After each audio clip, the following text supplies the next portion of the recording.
안녕하세요. 오늘도 사연 살롱을 찾아주셔서 감사합니다. 저는 40대 후반의 여성이에요. 여기 사연을 들어보면 정말 삶의 우여곡절이 많았던 분들 이야기에 절로 눈물이 나오기도 해요.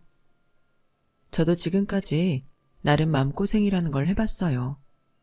사실 황당한 사람들을 만났다고 해야 맞는 것 같아요. 저는 남편을 일하면서 알게 됐어요. 인사과에 있던 저는 신입사원 연수 프로그램을 새로 개발하면서 협력할 회사와 미팅을 했었는데 거기 남편이 있었죠. 남편과 저는 일하는 스타일이 비슷해서 일의 능률도 오르고 재미있었어요. 그렇게 친해지다가 저희는 남녀관계로 발전하게 되었고 결혼까지 하게 되었어요. 남편은 저랑 죽이 잘 맞는 것도 있었지만 따뜻하고 좋은 사람이었어요. 하지만 처음 시댁에 인사를 드리러 갔을 때는 꽤 당황했어요. 시어머니가 정말 보통 분이 아니더라고요. 네가 경호 색식감이구나.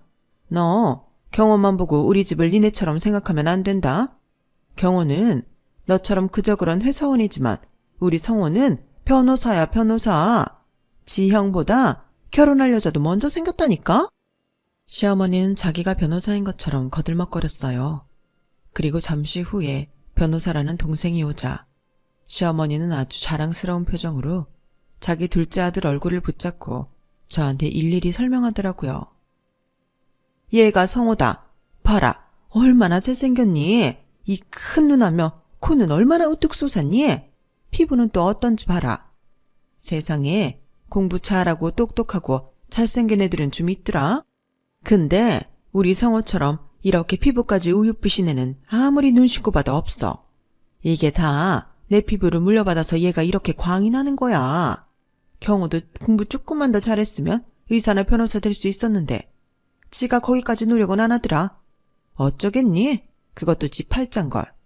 그래도 니네 애 낳으면 꼭 의사나 변호사 만들어. 그리고 주변에 우리 성호 변호사라고 소문도 많이 내주고 네 시동생이 변호사라고 하면 너도 어깨 힘들어가고 좀 좋냐? 우리 성호 빨리 독립해서 변호사 사무실 크게 차릴 수 있게 니네가 손님 많이 소개시켜줘야 된다? 됐어 엄마. 딱 봐도 주변에 돈 많은 의뢰인 있을 타입도 아니네. 그건 그렇고 형수는 나이도 젊은데 왜 나보다 피부가 칙칙해요? 아니 내가 자랑하는 건 아니고 내 피부가 워낙 빛이 나다 보니까 항상 사람들한테 듣는 말이어서 그런데 사람이 피부 관리도 잘하면 좀 더 스마트한 느낌이 들어요. 좋은 이미지를 주는 게 일하는데 얼마나 중요한지 그 정도는 알 거 아니에요. 형이라도 좀 나서서 이것저것 관리받으라고 잔소리 좀 해. 자기 마누라 될 사람한테 너무 손 놓고 있는 거 아니야? 하긴 형도 자기 관리 못하는데 누구 보고 뭐라고 하겠어. 라며 자기 형까지 한 번에 깎아내리는 거였어요. 와, 진짜 첫 만남에 이렇게 상대한테 예의 없는 사람들은 그때 처음 본 것 같아요. 아니, 지나 잘하고 살 일이지 남의 이미지 관리까지 간섭을 하니 정말 기가 막혀서 할 말을 잃었죠. 남편은 그게 일상 다반사였는지 한 귀로 듣고 한 귀로 흘리는 것 같더라고요. 하긴 저도 시어머니나 시동생하고 살 거 아니고 어차피 결혼하면 만날 일도 얼마 없을 텐데 그냥 무시하자 싶었어요. 그런 이상한 집에서 평생 정상인으로 버틴 남편도 있었으니까요. 근데 결혼 준비하는 저희를 열받게 하는 게 한두 개가 아니었어요. 한 번은 시어머니가 점심시간에 저희 회사 앞까지 찾아왔더라고요. 혼수 문제 때문에 그러나 하고 나름 긴장을 하면서 나갔죠. 그런데 진짜 희한한 발상을 했더라고요. 예, 네가 경호한테 말해서 결혼식장을 성원의 사무실 근처에 있는 땡땡홀에서 하자고 해. 그래야 성원의 사무실 사람들 한 사람도 빠짐없이 부르지. 안 그러면 거기 바쁘고 유명한 변호사들이 어린 변호사 형네 결혼식 빠질 거 아니야. 그리고 니네 쪽 하객들한테도 시동생 변호사라고 근처 사무실이라고 소개도 하면 좋잖아. 내가 그날 우리 성호 데리고 니네 쪽에 소개도 좀 할게. 너도 이제 우리 집 식구인데 그런 도움이라도 주면 서로 좋잖니? 처음 만남부터 심상치가 않았던 시어머니는 어떻게 이런 말을 얼굴색 하나 안 변하고 할 수 있을까 싶더라고요. 남편한테 이야기해봤자 안 통할 것 같으니까 저한테 와서 자기 아들한테 얘기하라고 시키는 거였던 거죠. 어머님, 죄송한데 저희가 이미 적당한 결혼식장 봐뒀어요. 도련님 사무실 근처는 교통도 불편하고 가성비가 그닥 좋지 않아서 처음부터 뺐고요. 어머니도 결혼식장은 저희 보고 알아서 하라고 하셨잖아요. 그리고 우리 결혼식에서 어머니가 데리고 다니며 소개할 사람은 경호 씨지 도련님이 아니죠. 누가 결혼식장에서 자기 시댁 식구 홍보를 해요. 그건 아닌 것 같아요. 지금껏 못 들은 걸로 할게요. 라고 제가 단호하게 말하자 시어머니는 말문이 막혀서 아무 말 못하고 돌아갔어요. 그런데 그날 밤 저한테 전화를 해서 난리를 치는 게 아니겠어요? 야, 넌 어떻게 된 애가 시집도 오기 전부터 시어머니가 하는 말을 그딴 식으로 잘라먹냐? 결혼 전부터 이러는 거 보니 아주 앞날이 훤히 보인다. 네가 우리 집에 오면서 뭐 대단한 학벌이나 직업을 들고 오는 것도 아닌데 그 정도 부탁도 못 들어준다는 거냐? 너 그럴 거면 우리 경호랑 결혼하지 마. 없던 걸로 하라고. 네, 알겠어요. 그 말 그대로 경호 씨한테 전할게요. 저도 제 의견 한마디 했다고 이러시는 결혼 하고 싶지 않네요. 여기서 준비하던 거 멈추고 전부 취소할게요. 전화를 끊은 저는 바로 남편한테 연락을 해서 점심에 있었던 일과 조금 전 상황을 토시 하나 안 틀리고 그대로 전했어요. 남편은 싸늘한 목소리로 알겠다고 자기가 말해본다고 전화를 끊더군요. 그리고 뭐라고 했는지 몰라도 잠시 후 남편은 자기가 알아서 하고 있으니까 결혼 취소는 하지 말자는 문자를 보내왔어요. 그리고 다음날 시어머니한테 연락이 왔어요. 그래. 우리 예비 며느님 어제는 잘 잤고? 저희 결혼 없던 일로 하는 거 아니었나요? 제 이름도 불러주신 적 없는데 님자까지 붙이면서 예비 며느리라고 하니 제가 당황스럽네요. 아니 그거야. 나도 순간 욱해서 그랬던 거고. 미안하다. 내가 잘못했어. 생각이 짧았어. 어제 했던 이야기는 전부 없던 일로 하자. 그리고 우리 아들 잘 부탁한다. 그럼 우리 결혼식장에서 보자. 갑자기 너무 과하게 상냥한 시어머니도 적응이 되지 않더라고요. 알고 보니 남편은 저한테 또 그런 말하고 함부로 나서서 결혼하지 말라고 하면 당장 집 나가서 시골에 계신 고모 할머니한테 갈 거라고 했다고요. 무슨 말인가 했더니 시어머니는 남편의 친엄마가 아니었어요. 남편의 친어머니는 남편이 중학생 때 돌아가셨다고 해요. 그리고 시어머니가 시동생을 데리고 시아버지랑 재혼했다는 거였어요. 몇 년 후 시아버지도 돌아가시고 시어머니가 노골적으로 남편과 시동생을 차별하자 남편이 가출하는 일이 발생했대죠. 그걸 알고 남편의 할아버지가 노발대발하시면서 한 번만 더 남편이 결혼 전에 시아버지가 남긴 집에서 나가면 할아버지 재산은 한 푼도 못 받는다고 했대요. 그 다음부터 시어머니랑 시동생은 대놓고 남편한테 못되게 굴지는 못했다고 하더라고요. 지금은 그 할아버지도 돌아가셨고 대신 할아버지 여동생인 고모 할머니가 대리인으로 위임장을 받아서 할아버지 유언장을 갖고 있다고 하네요. 남편이 대학에 들어가자마자 집을 나으려고 할 때 시어머니가 울며불며 자기 지금껏 그래도 하느라고 했다며 조금이라도 할아버지 재산 받을 수 있게 해달라고 제발 나가지 말아달라고 사정해서 그냥 있었다는 거였어요. 그런 거 보면 남편도 참 착한 사람이죠. 저 같으면 사정 따위 안 보고 바로 나와버렸을 거예요. 그래서 시어머니가 바로 기죽어서 저한테 전화를 한 거였더라고요. 아마 곧 결혼하니 남편이 집을 나간다고 한들 어차피 따로 살 건데 별 문제 없을 거라고 생각했나 봐요. 하지만 남편은 시어머니가 고모 할머니가 쥐고 있는 할아버지 유언장을 제일 무서워한다는 걸 잘 알고 있었던 거죠. 그 이후로 저희는 시어머니 간섭 없이 결혼 준비를 해서 결혼식까지 무사히 잘 마치게 됐어요. 그런데 이번에는 시동생이 문제가 됐어요. 시동생은 결혼식 때 자기 홍보를 못한 게 아쉬웠는지 완전 저한테 틱틱대고 사람 불편하게 만들더라고요. 진짜 아무도 안 볼 때 한 대 때리고 싶을 정도였어요. 가끔 시댁에 가보면 시동생은 항상 거실 소파에 벌러덩 누워서 과자봉지와 맥주캔을 잔뜩 어지럽혀 놓고는 뒹굴기만 하고 있더라고요. 그리고 시어머니가 해서 갖다 바치는 밥을 그 자리에서 겨우 일어나 먹고 또 바로 누워서 뒹굴며 TV 보는 데에 정신이 팔려 있었어요. 저게 정말 스마트하고 우수한 변호사가 맞나 싶게 공부도 한자 하는 걸 못 봤고 제대로 된 몰골을 하고 있는 걸 본 적이 없었어요. 그리고 저만 보면 흰자를 보이며 이상한 소리만 해댔죠. 형수는 여전히 이미지 관리를 못하네. 그렇게 올 때마다 우울한 얼굴로 보면 누가 좋아하겠어?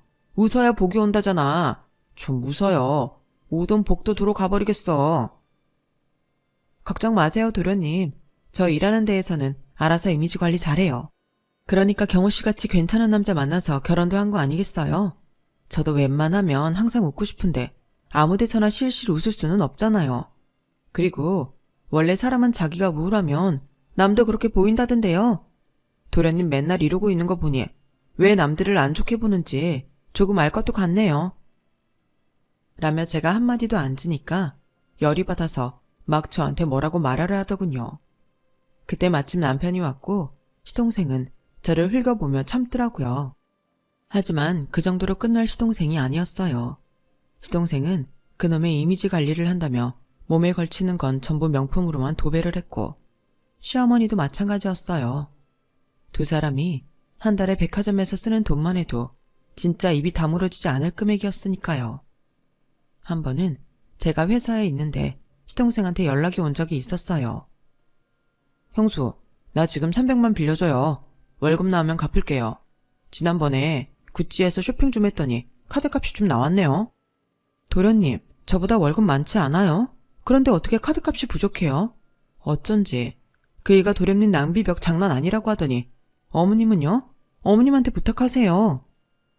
아, 엄마한테는 벌써 말해봤는데 이번 달 생활비 간당간당하대요. 그러니까 좀 도와줘요. 그리고 엄마한테 형수나 형이 생활비 좀 팍팍 주면 이럴 때 엄마도 비상금이 좀 있을 거 아니에요. 뭐 그건 그거고 제 돈부터 해결해줘요. 진짜 금방 갚아요. 월급 나오자마자 갚을게요. 알았어요. 꼭 월급 받자마자 주세요. 아니면 저도 가만 안 있어요. 오죽하면 평소 보기만 해도 이를 갈던 나한테 연락을 했나 싶어서 바로 300만 원을 계좌이체했어요. 그런데 시동생은 25일이 지나도 돈을 안 갚더라고요. 우리랑은 월급날이 다를 수도 있겠지라는 생각에 말일까지 꽉 채워서 기다렸지만 시동생은 돈을 붙이지도 않고 연락도 하지 않았어요. 저는 더 기다리지 않기로 하고 연락을 했어요. 도련님, 말일 지났는데 아직 돈 안 보내셨네요. 얼른 돈 보내주세요. 아, 그 돈이요? 그거 다음 달에 줘도 되죠? 내가 깜빡하고 다른 데 써버렸어요. 진짜 생각을 못했네. 아니, 깜빡할 게 따로 있지. 그렇게 철석같이 약속해놓고 이러면 어떡해요. 한두 푼도 아니고 300만 원이에요. 혹시 처음부터 이러려고 한 거 아니에요? 아니, 사람을 지금 뭘로 보고 그런 말을 해요. 내가 거지예요? 나 변호사예요, 변호사. 그깟 300 갖고 사람 우습게 만드네? 그게 아니라 도련님이 약속을 안 지켰잖아요. 내일까지 안 보내면 그이한테 말할 테니까 그렇게 아세요. 저는 화가 나서 협박성 멘트를 날리고 전화를 끊었어요. 시어머니와 마찬가지로 시동생도 남편 눈치를 봤거든요. 그게 다 할아버지 재산 때문이긴 하지만요. 그러다 잠시 후 도련님한테서 전화가 왔어요. 형수, 내가 진짜 돈이 없어서 그래요. 이럴 때는 가족끼리 눈도 감아주고 그러는 게 인지상정 아닌가? 뭐 혹시 원하는 거 있으면 해줄게요. 조금만 참아줘요. 정말 원하는 거 해줄 거예요? 무료 변론도 좋고 뭐든 다 해드릴게. 분명히 약속했어요. 알았다니까요. 자기가 뭘 잘했다고 짜증을 부리는 시동생한테 저는 차분하게 요구사항을 말했어요. 저희 시댁에 가면 앞으로 일어나서 인사도 공손히 하고요. 형한테 형 대우 좀 하세요. 형이 집에 왔는데 언제 한번 도련님이 물 한 잔이라도 갖다 줘 본 적 있어요? 하다못해 슈퍼에서 맥주 사오는 것도 남편이 했잖아요. 앞으로는 저희 갔을 때 그런 심부름은 도련님이 하시고요. 저희 갔을 때 깨끗하게 좀 하고 있어요. 밖에서만 이미지 관리하면 뭐해요? 식구들한테도 잘 좀 보이라고요. 그리고 이거 제일 중요한데 나한테 은근히 반말하지 마요. 그럼 다음 달에 갖게 해줄게요. 그런데 앞으로 한 번이라도 지금 말한 거 안 지키면 이 일 전부 그이한테 말할 거예요? 말은 그렇게 했지만 남편한테는 이야기를 했어요. 갑자기 자기 동생이 안 하던 짓을 하면 이상하게 생각할 테니까요. 어쨌든 시동생은 저희가 시댁에 갈 때마다 깨끗하게 차려입고 자기가 먹은 것도 치워놓았어요. 남편한테도 잘하고 심부름도 자기가 다 다녀오고요. 살다 보니까 성우 너한테 대접받는 기분이 드는 날도 오는구나. 너 좀 변했다. 근데 사람이 너무 갑자기 변하면 힘들다던데. 라며 살살 약도 올렸어요. 그럴 때마다 얼굴이 시뻘개져서 아무 말 못하는 시동생을 보며 속으로 얼마나 웃었는지 몰라요. 시동생은 다음 달 25일에 바로 돈을 보냈어요. 그리고 절대 저한테 돈 빌려달라는 말을 안 하더라고요. 하지만 시동생은 정말 좀 못된 구석이 있었어요. 사람은 겉으로 잘하는 척해도 속마음이 음흉하면 절대 바뀌지 않는다는 걸 시동생을 보며 깨달았거든요. 시동생은 제가 결혼하고 1년이 되어갈 때 사귄다는 여자와 결혼을 하게 됐어요. 상견례 때 보니 청순하고 예쁘게 생긴 여자였어요. 집안도 꽤 괜찮았고요. 정말 이런 여자가 왜 시동생을 만나는 건지, 한동안은 도시락이라도 싸들고 다니면서 결혼하지 말라고 할까? 그런 생각까지 했더랬죠. 하지만 시동생이 자기 여자한테는 잘할 수도 있는 거고, 여자가 시동생을 많이 좋아해서 결혼한다는데 너무 선 넘는 것 같았어요. 그래서 여자 생각해서라도 잘 살기를 빌었죠. 결혼하고는 7개월 만에 딸아이도 낳았어요. 알고 보니 임신을 해서 결혼을 서두른 거였더라고요. 그런데 시동생이 새로 옮긴 로펌에서 여직원하고 몰래 만났고 그걸 어떻게 하다가 처가 식구한테 걸렸더라고요. 처가에서는 난리가 났고 여자도 울고불고 하다가 실신까지 했다더라고요. 여자 친정이 좀 있는 집인 줄은 알았는데 알고 보니 법조계의 인맥도 빵빵하고 무엇보다 친정 아버지가 아주 무섭고 보통이 아닌 분이었어요. 여자 집에서는 바로 이혼을 시키고 여자를 미국으로 보내버렸어요. 그도 그럴 게 결혼하고 얼마 살지 않았지만 안 그래도 마음에 들지 않았던 사위가 알고 보니 실적도 영 바닥이고 소문도 좋지 않다는 걸 알고 골머리를 썩고 있었나 보더라고요. 그런 차에 불륜을 저지른 것까지 들통이 나버렸으니 여자 친정 아버지가 노발대발했고 법조계에서는 찍혀버린 것 같더라고요. 이혼의 위자료까지 잔뜩 물어주게 된 시동생은 처음에는 좀 고민도 하고 주눅이 든 것 같더니만 이내 새 옷을 사고 새 가방도 사고 잔뜩 치장을 하고 대놓고 로펌 여직원과 만나기 시작했어요. 시동생은 그 일로 로펌에 사표를 쓰고 나왔는데 그래서 이제는 떳떳하게 만날 수 있게 됐다나요? 인간 고쳐 쓰는 거 아니라더니 정말인가 보다 했죠. 하지만 시동생은 전 처가의 파워로 괜찮은 로펌에는 취직할 수 없게 됐고 결국에는 국선 변호사 일을 주로 하는 지방의 작은 변호사 사무실에 겨우 들어갔어요. 그게 원인이었는지 그 뒤를 걸핏하면 여자와 싸우는 것 같았고 얼마 안 가서 헤어졌다고 했어요. 그런데 시동생의 인생 문제가 저희한테 옮아왔다는 게 문제였어요. 전 처가에서는 아이를 자기들이 못 키운다고 했어요. 시동생과 관련된 건 모든 건 다 끊어버리겠다고 하더니 아이까지 받아들이지 못하겠다고 나온 거죠. 그런데 시어머니가 어느 일요일에 갑자기 저희 집에 들이닥치더니 정말 말도 안 되는 소리를 하는 거였어요. 니네 결혼하고 2년인데 아직도 애가 없는 걸 보면 빨리 생길 팔자는 아닌 것 같다. 그래서 말인데 경서 니네 애로 키워야 될 것 같다. 니네 호적에 올리자. 성우도 빨리 새 인생 시작해야 되지 않겠니? 그런데 애 때문에 발목 잡히게 생겼잖아. 가족 좋다는 게 뭐냐. 형제지간에 이럴 때 돕지 않으면 언제 도와. 그러니까 니네 호적에 경서 올려라.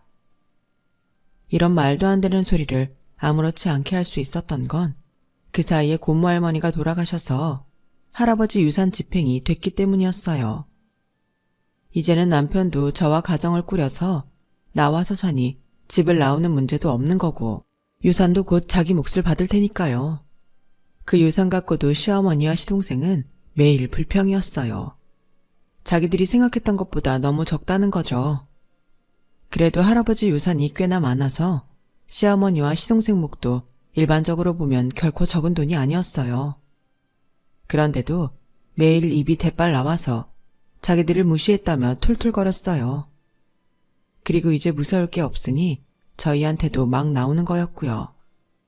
저는 일단 이 말도 안 되는 이야기를 시동생도 아는지 물어봤어요. 내가 엄마한테 그렇게 했으면 좋겠다고 했는데 내가 잠깐 딴 여자 좀 만났다고 그렇게 울고불고 사람 취직도 못하게 만든 여자 자식을 계속 보고 살아야겠냐고요. 생각을 좀 해보시라고요. 그리고 나도 새 인생 살아야죠. 그러니까 좀 도와줘요. 남편은 화가 나서 시어머니한테 소리를 질렀어요. 아니, 대체 언제까지 이렇게 사실 거예요? 결혼한 놈이 딴 여자 만나고 뭘 잘했다고 애까지 우리 호적에 올려놓으래요. 자기 아이랑 열심히 살 생각은 안 하고 뭐 하자는 거예요? 그런 황당한 요구 들어줄 수 없으니까 그만 돌아가세요. 경호 너 정말 이럴래? 아무리 그래도 내가 널 먹이고 입힌 세월이 얼만데 이런 식으로 대접해? 어디 두고 보자. 나 이제 무서울 거 하나도 없어. 시어머니는 씩씩거리며 돌아갔어요. 무서울 거 없다는 건 받을 돈 다 받을 거라는 뜻이겠죠. 그런데도 그동안 시어머니 시동생을 본 게 있어서 그런지 두고 보자는데 겁이 하나도 안 나더라고요. 근데 정말 생각지도 못한 일이 벌어졌어요. 바로 다음 일요일에 누가 저희 아파트 현관문을 쾅쾅 두들겨대고 배를 누르며 시끄럽게 굴더라고요. 그러더니 바로 이런 소리가 들려왔어요. 이것들이 지 새끼를 낳아놓고 키우지도 않고 할머니한테 버리고 가버렸네. 라는 시어머니 목소리에 놀라서 문을 열어보니 시어머니가 10개월도 안 된 조카를 안고서 난동을 부리는 게 아니겠어요. 아유, 내가 자식을 잘못 키워서 이렇게 지 새끼도 외면하고 자기들만 잘 먹고 잘 살겠다는 년놈들을 어떻게 하면 좋아. 그 바람에 앞집이랑 위아래층 사는 사람들이 다 나와서 저희를 쳐다보며 수군거렸어요. 진짜 상식 밖이라고 해도 정도가 있는 건데 뭐 이건 어떻게 생겨먹은 사람들인가 싶었어요. 남편은 너무 화가 나서 사람들이 있는데도 아랑곳 않고 한마디 했어요. 이렇게 나오신다 이거죠? 그럼 저도 다 생각이 있어요. 그 말만 남기고 남편은 현관문을 쾅 닫아버리고 인터폰으로 경비원을 불러서 여기 이상한 사람이 왔다고 빨리 내보내달라고 하더라고요. 시어머니는 밖에서 한동안 주변 사람들한테 저희를 아이 버린 이상한 사람으로 만들다가 경비원이 오자 순순히 물러났어요. 그리고 조금 있다가 저한테 문자가 왔는데 정말 어이가 없더라고요. 봤냐? 내가 니네 지구 끝까지라도 쫓아가서 망신이라는 망신은 다 시킬 거니까 이쯤에서 경서 호적에 올려라. 남편은 그 문자를 보더니 결심한 듯 어디다 전화를 걸었어요. 제가 진짜 이렇게까지 안 하고 싶었는데 안 되겠어요. 라며 남편은 전화를 건 상대에게 화를 억누르며 말하더라고요. 그리고 바로 다음날 남편은 저까지 데리고 변호사와 함께 시어머니를 만나러 갔어요. 어머니가 모르는 사실이 있었는데요. 지금 할아버지 유산 받게 됐다고 이러시나 본데 이거 제가 분할 못하게 할 권리 저한테 있어요. 그러면서 변호사가 유언장에 첨부된 내용을 내밀었어요. 할아버지와 고모 할머니는 끝까지 남편을 지키려고 정말 많은 걸 동원하셨더라고요.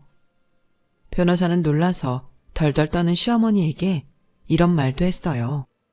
그리고 여기 보시면 김현자 어머니 되시죠? 김현자와 그의 아들 박성호가 친손자이자 장손인 박경호에게 삶이 힘들어질 만큼 무리한 요구를 할 시 그것이 어떤 것이든 지금 살고 있는 아들 명의의 집을 박경호에게 넘겨야 한다. 아니, 그럼 우리 보고 그 집에서 나가라고요? 시어머니는 예상치 못한 일들에 정신이 반은 나간 것 같았어요. 남편은 그런 시어머니한테 정말 전에 볼 수 없었던 무서운 표정으로 말했어요. 어머니는 경서 할머니예요. 지금 이러시는 게 경서한테 얼마나 상처가 되는지는 아세요? 그리고 이런 거 다 어머니한테 떠넘기고 뒤에서 보고만 있는 성호도 제가 가만 안 둘 거예요. 그리고 이제 저 어머니와 연을 끊겠습니다. 어차피 저희는 아버지 때문에 얼굴 보고 산 사이잖아요. 이제는 호적을 정리할 때가 된 것 같네요. 어머니 뜻대로 경서를 우리한테 올리는 게 아니고 저와 어머니 성호가 끊어지는 걸로요. 저희는 너무 놀라서 그저 이만 뻐끔거리는 시어머니를 두고 집으로 돌아왔어요. 솔직히 경서가 너무 안 됐고 불쌍하긴 했죠. 하지만 시어머니나 시동생이 하는 걸 보면 너무 화가 났어요. 그리고 며칠은 잠잠했어요. 시어머니가 충격을 꽤 세게 받으신 것 같더라고요. 그런데 어느 날 밤 시동생이 밤늦게 찾아와서 남편 앞에 무릎을 꿇고서 눈물을 뚝뚝 흘리더라고요. 형, 나 진짜 망한 것 같아. 어떡하면 좋아? 무슨 일인지 똑바로 소파에 앉아서 이야기해. 나 지방 변호사 사무실에 있잖아. 그것도 잘렸어. 그 여자 아버지라는 사람이 어떻게 알고 거기까지 내 일을 알려서 나를 고용 못하게 했다고. 아니, 아무리 자기가 화가 나도 그렇지. 사람 먹고 사는 걸 가지고 이러는 거 너무한 거 아니야? 그게 다 네가 제대로 된 사과를 안 해서 그런 거 아니겠어? 나한테 와서 이럴 게 아니라 그 집에 찾아가서 무릎 꿇고 잘못했다고 해야지. 했지. 나 나가라는 말 듣자마자 가서 했다고. 근데 말이 안 통해. 아주 먹통이야. 자기 말만 하고 아예 듣지도 않아. 그러게, 누가 결혼해서 바람을 피라고 했어? 평소에 일 좀 잘하고 성실하게 살았으면 이 지경까지는 안 됐을 거야. 네가 괜히 이렇게 된 게 아니야. 그 잘난 이미지 관리하겠다고 비싼 걸로 칭칭 감싸면 뭐해? 사람은 그런 걸로 평판이 좋아지지 않아. 다 네가 잘못한 거고 네가 돌려받는 거야. 그래놓고 경서를 우리한테 떠넘기고 어디 가서 잘 살 생각을 해? 넌 아직도 정신 못 차렸어. 그 집에서도 그걸 아니까 너한테 그러는 거겠지. 난 더 이상 네 푸념 들어줄 수 없어. 우리가 그럴 사이도 아니고. 그러니 이만 돌아가. 형, 내가 잘못했다니까. 형하고 형수한테 정말 잘못했어. 그러니까 우리 그 집에서 내보내지만 말아줘. 형수님, 형한테 말 좀 잘해주세요. 제가 이렇게 빌게요. 제가 그래도 전에 형수님이 시키는 대로 잘했잖아요. 네? 너 이 녀석, 결국은 지금 사는 집에서 나갈까봐 이러고 울고불고 쇼를 한 거구나. 진짜 언제 정신 차릴래? 언제 사람을 진심으로 대할 거냐고. 네 전 처가에서 왜 애를 안 데려간 줄 알아? 다 네가 애도 나몰라라 하고 총각 행세하면서 여기저기 여자 만나고 다닐 거 생각하면 열불이 뻗친다더라. 그래서 죽어도 애는 못 맡겠다고 한 거란다. 내가 다 알아봤어. 우리 이제 영 끊자. 너랑 어머니 때문에 더는 돌아가신 아버지 이름까지 먹칠하는 거 못 참겠어. 나 그동안 할 만큼 했어. 참을 만큼 참았고. 서로 좋아하지도 않으면서 이만큼 살았으면 된 거 아니냐? 그리고 경서 잘 키워. 애가 무슨 죄야? 나 걔 너무 꼴 보기 싫어. 그 여자랑 너무 닮아서 볼 때마다 화가 난단 말이야. 진짜 넌 구제불능이다. 아무튼 우리 사이도 곧 정리하자. 형, 그것만은 제발. 그러면 우리 뭐 먹고 살아? 할아버지 재산이라도 있어야지 어떡하냐고. 그래, 힘 하나 안 들이고 받는 그 재산 너랑 어머니 뭐라고 했어? 꼴랑 그것밖에 안 되냐며 매일 불평했잖아. 그래놓고 이제 그것도 못 받는다고 생각하니까 아쉬워? 너는 나한테 이러지 말고 돌아가. 남편은 시동생을 매섭게 몰아붙여서 집에서 내보냈어요.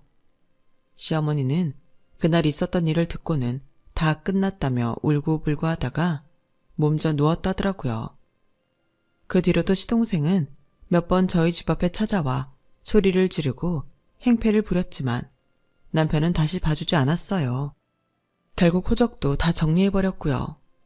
그러는 중에 저와 남편이 크게 결심한 것이 있는데 바로 시동생의 아이를 저희가 키우는 거였어요. 아무리 생각해도 그 죄 없는 아이가 시동생 밑에서 올바른 돌봄을 받고 자랄 것 같지 않았거든요. 형, 경서도 받아줬는데 나 좀 받아줘. 다시 한 번만 생각해줘. 우리 같이 자라온 세월이 있잖아. 그걸 생각해서라도 나 한 번만 봐주면 안 돼? 형이 어디 취직 자리라도 알아봐주고 나 당분간만 먹고 살 수 있게 도와줘. 네가 언제 나를 진짜 형이라고 생각했어? 날 정말 형처럼 대한 적 없었잖아. 나 솔직히 너랑 어머니 때문에 고등학교 내내 엄청 상처받으며 살았어. 오죽하면 할아버지께서 유산 배분할 때 그런 조항까지 만들었겠어? 너랑 어머니가 한 짓이 그만큼 심각하다는 거야. 그래도 할아버지는 어머니가 울면서 잘못했다고 하고 나 잘 키우겠다고 각서 쓰니까 이제 와서 어디 가서 밥 벌어먹고 살겠냐며 남의 인생 너무 망치면 안 된다고 좋은 마음을 가지셨는데 그런 분이 주신 유산도 정내 어쩌네 하면서 불평만 했잖아. 니네 가족은 우리 할아버지 유산 받을 자격 없어. 내가 다시 마음 바꿀 일은 절대 없으니까 그런 줄 알고 돌아가. 남편은 아주 단단히 결심했고 저도 그 말에 동의했어요. 오죽이나 마음이 상했고 그동안 얼마나 참았으면 저럴까. 옆에서 보고 있으면 절로 이해가 됐거든요. 그러자 이제는 시어머니가 저한테 자꾸 문자 보내고 전화를 하면서 끈질기게 매달렸어요. 예, 새아가, 네가 경호한테 말 좀 잘해주지 않을래? 너는 그럴 수 있잖아. 우리 모자 아주 궁주에 몰렸잖니. 경호가 할아버지 닮아서 심성이 착하니까 네가 우리 좀 봐달라고 하면 봐줄 거야. 그러니 말 좀 잘해다오. 니네 착하잖아. 어머니, 지금 그 말씀 너무 뻔뻔하다고 생각 안 하세요? 그 착한 사람한테 어떻게 하셨는데요? 저 사람이 저런 모진 마음 먹게 만든 거 어머님이랑 도련님이에요.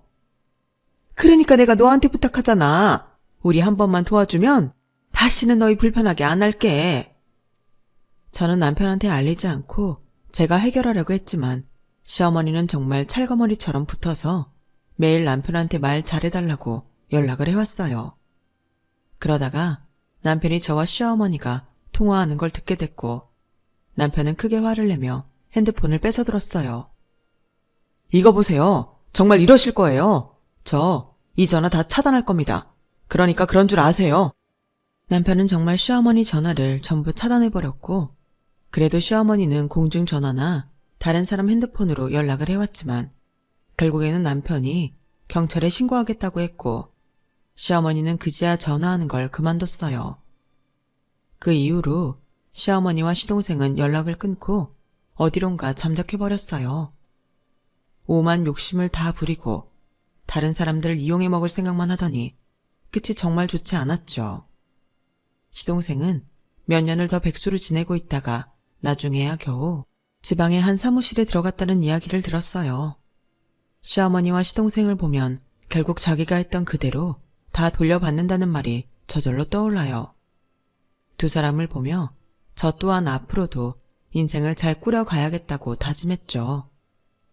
저희 부부는 경서를 딸로 호적에 올린 후 아이가 생겼어요. 졸지에 두 아이의 부모가 된 저희는 그저 모든 것에 감사하기로 했어요. 그리고 지금 저희 가족은 정말 단란하게 잘 살고 있답니다. 딸아이도 둘째인 아들도 잘 크고 있고요. 제 이야기는 여기까지예요. 들어주신 모든 분들 정말 감사드리고요. 언제나 건강하시길 바랄게요. 행복하세요. 여러분, 사연 댓글에 응원과 현명한 조언 부탁드려요. 좋아요와 구독은 저에게 큰 힘이 됩니다. 오늘도 좋은 일 가득하세요.